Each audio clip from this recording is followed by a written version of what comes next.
As well as guarding the crown jewels and repelling tourists, the Tower Guard take part in one of the greatest institutions of the Tower. Halt! Who comes here? The keys. Whose keys? Queen Elizabeth's keys. The ceremony of the keys.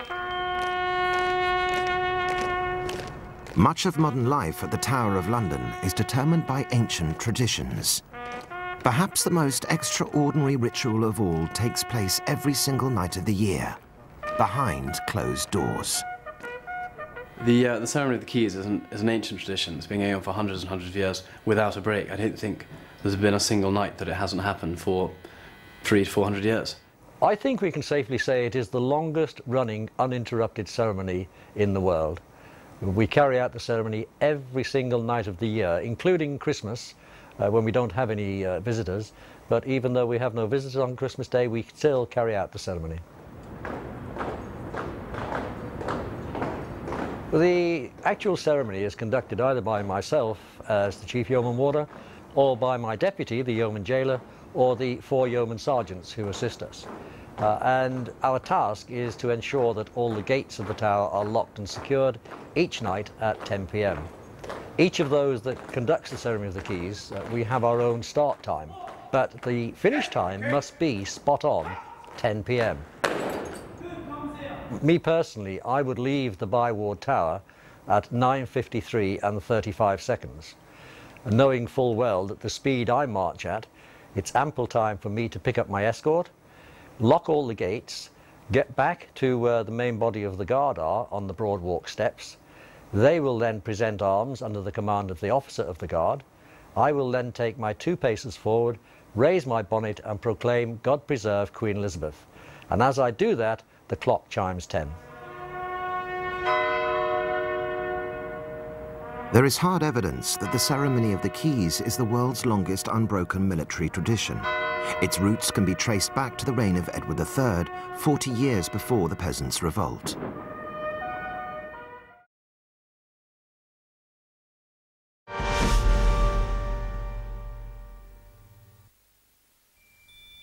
The Tower of London, built over 900 years ago as a fortress and a palace. From the very beginning, walls up to 15 feet thick not only protected kings, they also defended their most valuable possessions. The tower is no longer a working castle or royal residence, but it's still home to the most famous jewels in the world.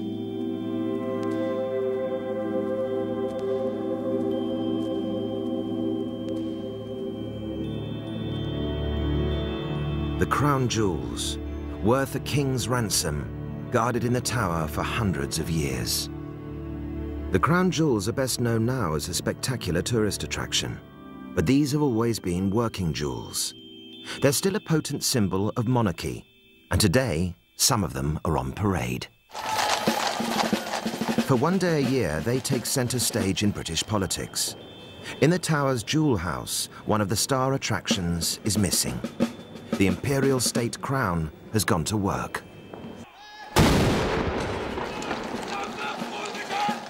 Travelling in its own coach, it's on its way to Westminster for the state opening of Parliament.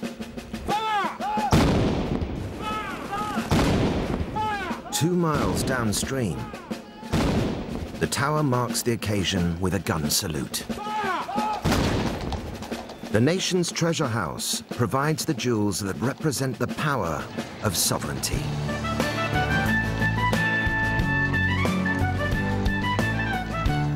Beyond the pageantry, this is a key yearly event in the political calendar. The Queen, as head of state, travels to Westminster to announce the government's forthcoming plans. Number 2!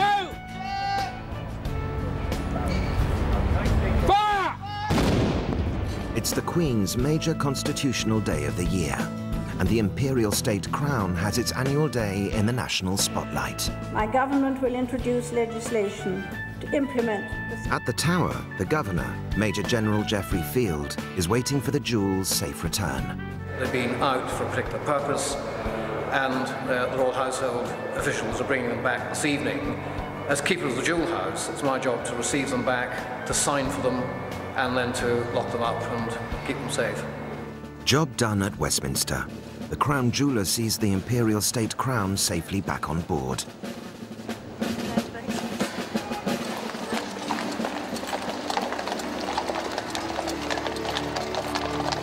Precisely how the jewels get back here to the tower is a closely guarded secret.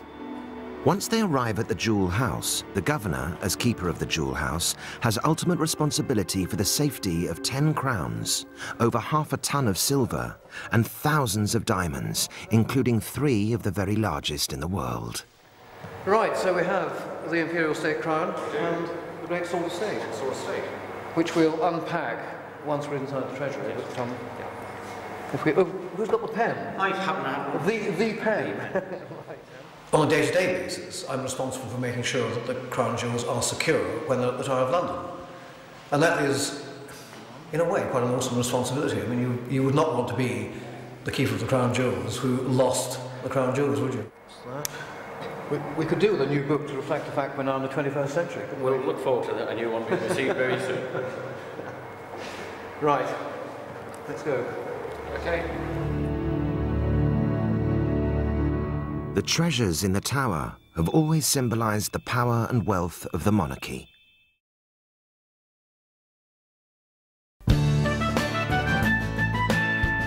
The Tower of London, a palace, fortress and prison, but also Britain's oldest tourist attraction.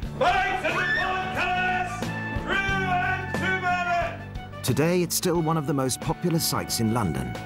Up to 46,000 visitors pass through these gates each week. It's on every tourist trail. Even Nelson Mandela and Madonna have come here for a slice of old England.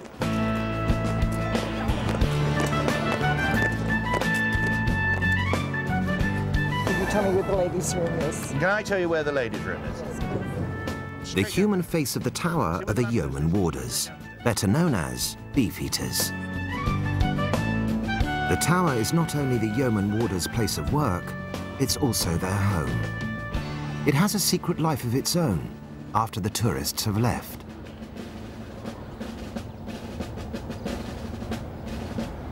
In the evening, the tower once again becomes a private community unseen by visitors.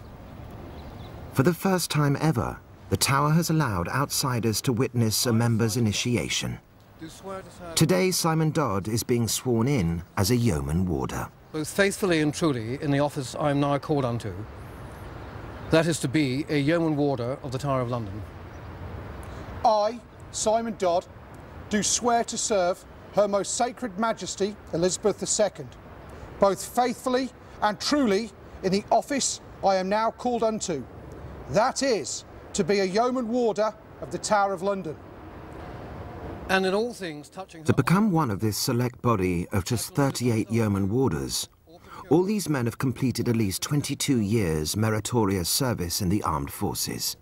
Simon Dodd is the latest in a very long line stretching back over 500 years. Yeoman Warder Simon Dodd, you have now been sworn in and are a member of the body of yeoman warders of Her Majesty's Tower of London. Congratulations. Thank you, sir. For the last 25 years, Simon has served with the Grenadier Guards, specialising in radio telecommunication.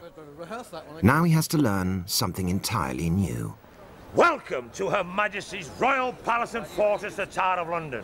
It's my pleasure today to be your guide whilst we look back over 900 years of history. Let us talk about the executioner. He was normally a giant of a man, dressed in leather, wearing a mask. Calm down, ladies. The executioner would immediately bring down his axe and hopefully behead his victim. He would turn to them and proclaim, "Behold, the head of a traitor." The head became raven food because these carnivorous birds, they would land on the necks, peck at the flesh, the fresh meat, the blood and the veins. Just as London taxi drivers have to memorise the knowledge, Simon has to master 900 years of history before he can play to the crowds. To help him is yeoman warder Chris Morton. Okay. Do you want to give me what you've got? Have you learnt any yet? Yeah, I've learned a few bits and well, pieces. give me this first paragraph here. We'll recite what you've learned. All right then. Right then. Good day, ladies and gentlemen. Welcome Your name? Sorry, yes. Good day, ladies and gentlemen. Welcome. My name is Simon. Welcome to Her Majesty's Royal Palace and Fortress, the Tower of London. Okay, that's a good start. Right, now remember that when you're doing this tour, there may be as many as 200 people standing here, so you need to project more out to that way there. Right. Okay, this is now day one of learning this 900 years of history given to the public in 55 minutes. Every spare opportunity that you get, you've got to be learning this. Right. Any opportunity. It's going to take... It took me 3 months. You'll hate this, you'll hate me, you'll hate everybody until you've learned this. If he wants to remain a yeoman warder, Simon will have to prove he's good enough to guide the public. To pass, he has to satisfy the Tower's toughest critic, the governor. You're looking for someone who's got the presence and the personality to put the story across well, who's got a good delivery. Because bear in mind that not everyone is trained to be an actor, which is really what they're doing, but they're remarkably adaptable, and some of them are incredibly good. Anybody here from Australia? G'day. Welcome home. Any Europeans here today? Hands up, all the Europeans. OK, let's have a look. Anybody here from Germany? Guten Tag. Is there anybody here from Great Britain? Yeah. Isn't that Europe? Only 25% of the Tower's annual visitors are homegrown. The British may take the Tower for granted, but for foreign visitors, it's much more... Fantastico. It's beautiful here. I mean, there's so many things here that just are fascinating. Yeah. It's real. Of course it's real.